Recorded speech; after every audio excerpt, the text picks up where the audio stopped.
बहुत साल पहले की बात है। सुबग नाम का एक दयालु युवक रहता था।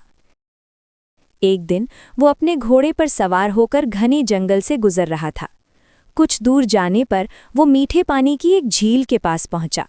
वहां उसने एक सुंदर हिरनी को अपने बच्चे के साथ देखा। सुबग ने माँ और बच्चे को ध्यान से देखा। छोटा हिरण हल्की भूरी आंखों वाला था। उसकी चमड़ी चिकनी और भूरी थी।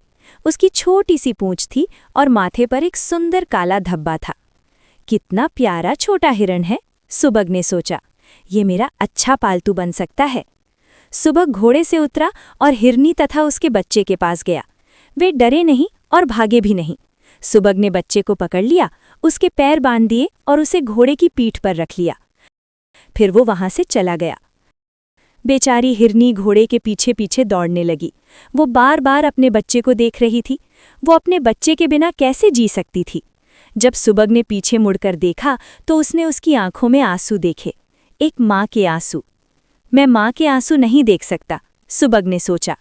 तुरंत सुबग ने हिरण के बच्चे के पैर खोल दिए और उसे उसकी माँ के पास छोड़ दिया।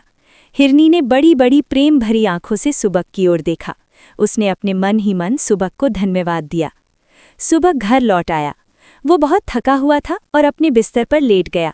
आसमान में चांद चांदी जैसा चमक रहा था। उसकी रोशनी सुबह के कमरे में फैल रही थी। थोड़ी देर में वो गहरी नींद में सो गया। नींद में सुबह को मधुर और कोमल संगीत सुनाई दिया। उसकी आंख खुल गई। अचानक कमरे में तेज रोशनी फैल गई। उसके सामने एक देवदूत खड़ा था। देवदूत ने कहा, सुबग, तुमने उस बेचारी हिरनी पर दया दिखाई। ईश्वर तुमसे प्रसन्न है। एक दिन तुम राजा बनोगे। जब तुम राजा बनो तो अपनी प्रजा के प्रति दयालु रहना। कुछ वर्षों बाद एक राजकुमारी सुबग से प्रेम करने लगी। वो राजा की इकलौती बेटी थी। सुबग ने राजकुमारी से विवाह किया और अपने ससुर के बाद राज्य का राजा बना। सुबग एक दयालु और बुद्धिमान राजा था। प्रजा सुखी थी और अपने नए राजा से बहुत प्रेम करती थी। इस कहानी से हमें सीख मिलती है कि दयालुता से ईश्वर प्रसन्न होते हैं और अपना आशीर्वाद देते हैं। Subscribe, like, share, and spread the message of unity and kindness.